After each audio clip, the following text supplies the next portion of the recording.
Good morning dear students. Welcome to study with Aakash. Study with Aakash में आपका स्वागत है।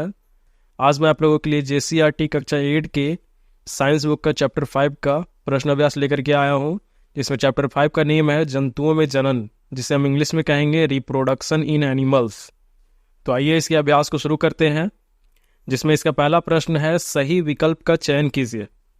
तो इसमें पहला प्रश्न है आंतरिक निषेचन कहाँ होता है, जिसके ऑप्शंस हैं मादा के शरीर में, मादा के शरीर के बाहर, नर के शरीर में, नर के शरीर से बाहर। तो इसका सही आंसर होगा मादा के शरीर में। अगला क्वेश्चन है हाइड्रा में जनन की विधि है, जिसके ऑप्शंस है बहुविभाजन, मुकुलन, खंडन, द्विविभाजन। तो इसका सही आंसर होगा मुकुलन। अब इसका अगला प्रश्न है मादा युग्मनज तथा नर युग्मनज के संयोजन की विधि कहलाती है, जिसके ऑप्शंस है युग्मनज, निषेचन, परागन, इनमें कोई नहीं। तो इसका सही आंसर होगा निषेचन। अगला प्रश्न है एक युग्मनज में पाए जाने वाले केंद्रकों की संख्या होती है, जिसके ऑप्शंस हैं कोई नहीं, 1, 2, 4। तो इसका सही आंसर होगा 1। अगला प्रश्न है एक टैडपोल जिस प्रकार द्वारा वयस्क मेंढक के रूप में विकसित होता है उसे क्या कहा जाता है। तो इसके ऑप्शंस हैं निषेचन, कायांतरण, रोपण, मुकुलन। तो इसका सही आंसर होगा कायांतरण। अगला क्वेश्चन है द्विखंडन द्वारा जनन निम्न में से किसमें होता है, जिसके ऑप्शंस हैं हाइड्रा में, पैरामीशियम में, अमीबा में, बैक्टीरिया में। तो इसका सही आंसर होगा अमीबा में। अब इसके दूसरे नंबर प्रश्न की ओर बढ़ते हैं, जिसमें लिखा है सही कथन के सामने सही का चिन्ह लगाइए। जैसे पहला प्रश्न है शुक्राणु वृषण कोशिका में परिपक्व होते हैं, तो ये सही होगा। दूसरा है मेंढक में बाह्य निषेचन होता है, सही। तीसरा है अमीबा मुकुलन द्वारा जनन करता है, गलत। चौथा है निषेचन के परिणाम स्वरूप युग्मनज बनता है, सही। पांचवा है भ्रूण एक एकल कोशिका का बना होता है, सही। अब इसका तीसरा नंबर का प्रश्न है रिक्त स्थानों की पूर्ति कीजिए, जिसमें पहला प्रश्न है जंतुओं के नर युग्मक कहलाते हैं शुक्राणु। दूसरा है नर युग्मक तथा मादा युग्मक के संलयन से बनते हैं युग्मनज। तीसरा है युग्मनज विकसित होकर भ्रूण का निर्माण करता है। अगला प्रश्न है टैडपोल का मेंढक में रूपांतरण कहलाता है कायांतरण। और इसका अगला पांचवा प्रश्न है मनुष्यों में निषेचन होता है आंतरिक। तो अब इसका 4 नंबर का प्रश्न है मनुष्य में शुक्राणु एवं अंडाणु के संयोजन को चित्र द्वारा दर्शाते हुए निषेचन की प्रक्रिया का वर्णन कीजिए। तो इसका उत्तर है, तो सबसे पहले हम लोग चित्र के माध्यम से निषेचन की प्रक्रिया को दिखाएंगे, जिसमें आप देख पा रहे हैं कि यहाँ पे जो है वो नर है और यहाँ पे मादा है। नर का शुक्राणु इधर से गया और मादा के अंडाणु इधर से गए, और दोनों मिलकर के जो है वो जब संलयन किए, एक साथ मिले, निषेचन किए, तो जाकर के युग्मनज का निर्माण किए, और युग्मनज के बाद जो है वो बेबी का निर्माण हुआ। ये चित्र जो है आपके बुक में भी दिया गया है, वहां से भी आप इसे छाप सकते हैं देख करके। अब जैसा कि इसके बारे में कहा गया था कि इसके वर्णन को भी बताना है चित्र के साथ, तो यहाँ पे लिखा हुआ है जनन प्रक्रम का पहला चरण निषेचन है, जिसमें मादा के अंडाणु और नर के शुक्राणु का संयोजन होता है। अंडाणु और शुक्राणु के संलयन को निषेचन कहते हैं। निषेचन के फलस्वरूप युग्मनज का निर्माण होता है। यह युग्मनज विकसित होकर जीव का निर्माण करता है। अब इसका पांचवा प्रश्न है सजीवों में जनन क्यों महत्वपूर्ण है, समझाइए।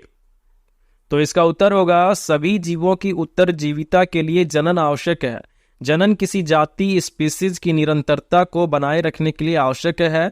इस प्रकार हम कह सकते हैं कि सजीवों में जनन का विशेष महत्व है, क्योंकि यह एक जैसे जीवों में पीढ़ी दर पीढ़ी निरंतरता बनाए रखना सुनिश्चित करता है।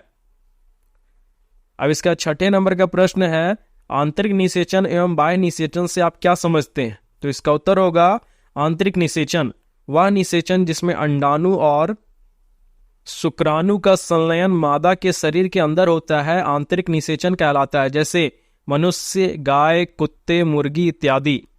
अगला है बाह्य निषेचन। तो अनेक जंतुओं में निषेचन की क्रिया मादा जंतु के शरीर के बाहर होती है। इन जंतुओं में निषेचन जल में होता है, ऐसा निषेचन बाह्य निषेचन कहलाता है, जैसे मछली या स्टारफिश आदि में।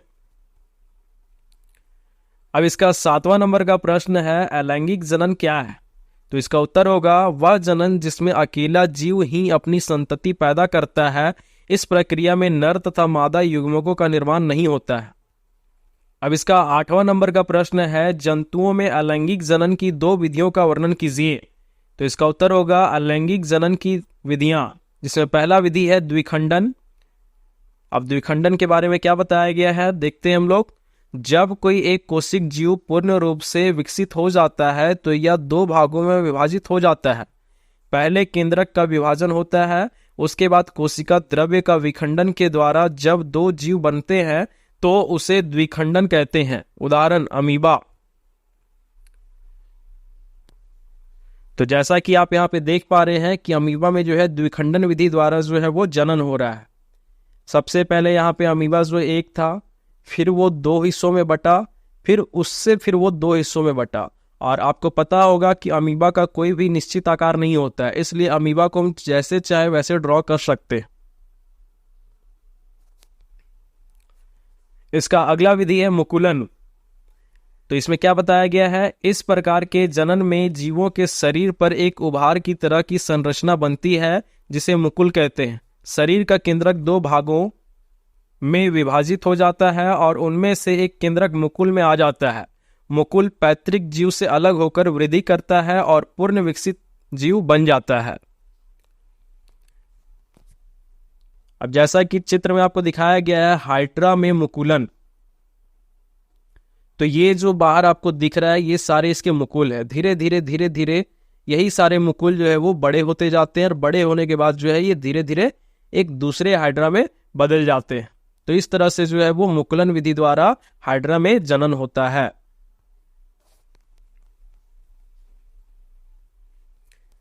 अब इसका 9वां प्रश्न है, माता के गर्भ में शिशु के विकास की प्रक्रिया का संक्षिप्त वर्णन कीजिए।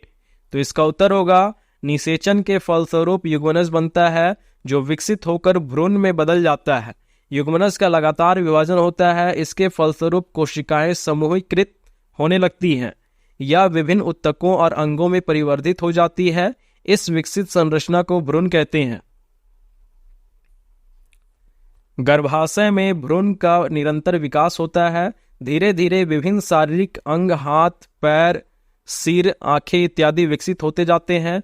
भ्रूण की वह अवस्था जिसमें सभी शारीरिक भाग की पहचान हो सके गर्भ कहलाता है। जब गर्भ का विकास पूर्ण हो जाता है तो नवजात शिशु का जन्म होता है। अब इसका 10वें नंबर का प्रश्न है, 2 जंतु हैं जिसमें पहले में बाह्य निषेचन होता है और दूसरे में आंतरिक निषेचन। साथ ही पहला अंडा देता है, दूसरा सीधे ही शिशु को जन्म देता है। अब उत्तर दीजिए। तो इसमें पहला प्रश्न है, पहले जंतु को किस प्रकार का जंतु कहा जाएगा? तो इसका उत्तर होगा अंडप्रजक, क्योंकि जो अंडे देते हैं उन्हें अंडप्रजक कहा जाता है। उसके बाद इसी में दूसरा प्रश्न है, पहले जंतु के 2 उदाहरण दीजिए। तो अंडे देने वाले 2 जंतुओं का उदाहरण देना है, जिसमें उत्तर होगा मेंढक और मछली। अब तीसरा प्रश्न है इसी में कि दूसरे जंतु को किस प्रकार का जंतु कहा जाएगा? तो इसका उत्तर होगा जरायुज।